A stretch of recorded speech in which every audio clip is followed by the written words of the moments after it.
yeah. And then he watched it on the way because there's a screen in the car. There is this expression, captive crowd.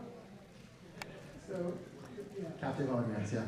Yeah, I was really impressed because it was slightly more interesting than the car ride. So it was, I loved it, yeah. So how long have you been working on this film, Alon? Well, the idea is been around for, I guess, 12 years. Yeah, more than a decade, yeah. We made the short, it was the base for this film, and people are coming again and again. Yeah, the short was screened in Tel Aviv Cinematheque over and over because there was such demand. I remember that one from Tel Aviv. Yeah, there is a guy who watched the short 100 times. Really. I don't think it's good for him or his family.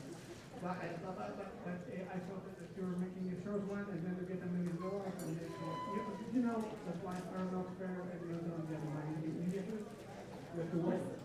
So, but maybe with the budget, so that's what we do after this one. Did you see any of your, inspiration in it when you first saw it? And I really did, a lot of the visual gags, and it was like visiting home again. It was really some wonderful sight gags. I mean, there are a lot of things that reminded me of Top Secret, like when the guy's looking through the binoculars and the cows jump through the actual binocular cutout. And there are jokes, there are things that kind of reflected that in Mossad. And it was great. I love seeing that stuff. Yeah. But what I did was, we had a number of meetings that were just on the script before he started shooting. And if I did anything, it was convince you to take jokes out and put more story in. Yeah, because when you have the most important thing that the story will be with structure. You must have structure to break it later. So we worked on the story as characters, and then you put the layer of the jokes. Because you don't want to make the audience tired. You want them to be with the story all the time. So we work on the story. You think that he should tell me to put more jokes, but no. Is anybody familiar with the Marx Brothers, or is that? I mean, they did a movie called Duck Soup, which is really probably their funniest movie, but it was a flop because it wasn't a good story. So that's when they moved to Paramount, and the head of Paramount said, you can make 10 times the box office with half of the jokes. And that's what they did, and they made Night at the Opera. So I have a very big question. Maybe it's even philosophical. Is comedy universal? Are jokes about Mossad, or jokes about CIA, or jokes about any other intelligence, or something that we like to mock locally, internationally? Well, I must tell you that we've made some test screening here in the US before we had the movie finished, because we wanted to understand if people get it. And people told us, oh, we know this style. It's like, it's like The Naked Gun. It's like Airplane, but it's strange for us to see that the CIA are the smart ones and the Mossad is the stupid guy, because we thought that the CIA should be the dumb and the Mossad is the smart one who comes. So everyone, I think we are related, everyone thinks that his agent is less sophisticated than the other, but... But most of these things, I mean, people are used to seeing these kind of movies, secret agent movies, so there's certain cliches, and I think they are exposed in Mossad. Also, nobody in Israel was told us something about the English. It's I guess 60 or 70% English, but it's okay because most of the films that everyone watch are in English in Israel.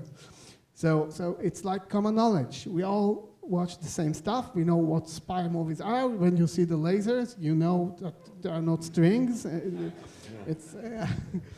So Speaking of familiarity, if any of you watch Fauda, maybe you recognize the main character, the lead guy, Agent Moran, which is Tzachi Alevi, which is something you wouldn't expect if you watch Fauda and you've seen that on Netflix.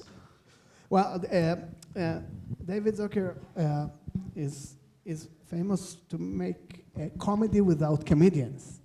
Like Airplane was cast. The cast was serious actors, and Leslie Nielsen, the famous Leslie Nielsen, was a dramatic actor half of his career, I guess, right? And then Yeah, he and came- I didn't realize that your lead actor was a straight actor. And he was so good, I thought that I figured he's a comedian, which is what people think about Leslie Nielsen, because Leslie's funny.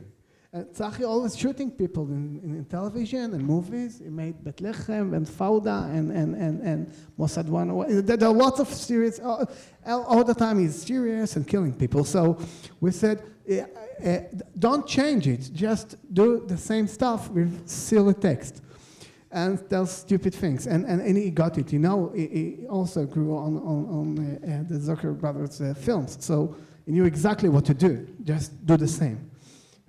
and it was funny. Lots of them are not comedians. You know, we got also dramatic actors, and Gila Almagor is there. If people know her, it's amazing that she's making comedies and things like that.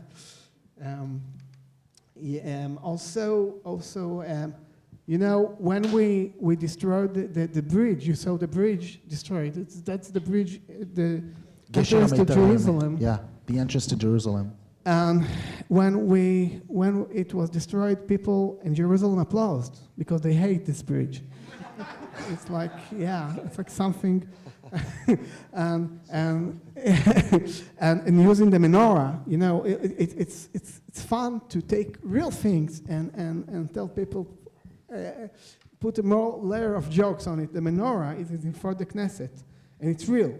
And we built the elevator behind it. And then tourists, all the time there are tourists there. So people ask the tour guide, what is that? They saw people coming and going. And she said, I asked, and what is this? And they said, oh, that's the entrance to the Mossad. Oh.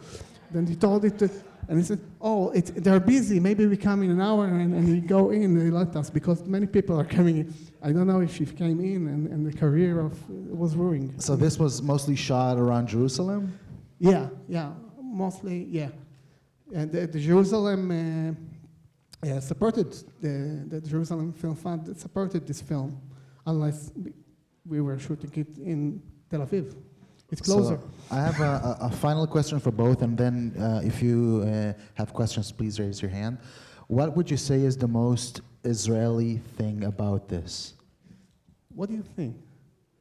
There's something Israeli? Yeah, David. Yeah. I mean, basically, it's just really the locations and the language. I mean, there's a few in-jokes. Yeah, But there aren't many. Yeah. Also, to see the fish out of water, you know, everybody is serious, and he's like trying to make shortcuts. So that's the Israeli touch to this genre. We try to do something new in this area. So, and we did it pretty good, I guess. In Israel, it's a big hit. So. Your film was terrific. It was very much a universal humor, very much like Marx Brothers, Three Stooges, Mel Brooks. And starting Monday, I'm developing an overacting school in Los Angeles. Overacting school. Good idea. Hi, Mr. Zucker. My name is Sailesh. Hello. And it's an absolute honor to actually meet you. I've made about 4 spoof movies back home in India. Everything, every trick of the trade, I've learned from your movies.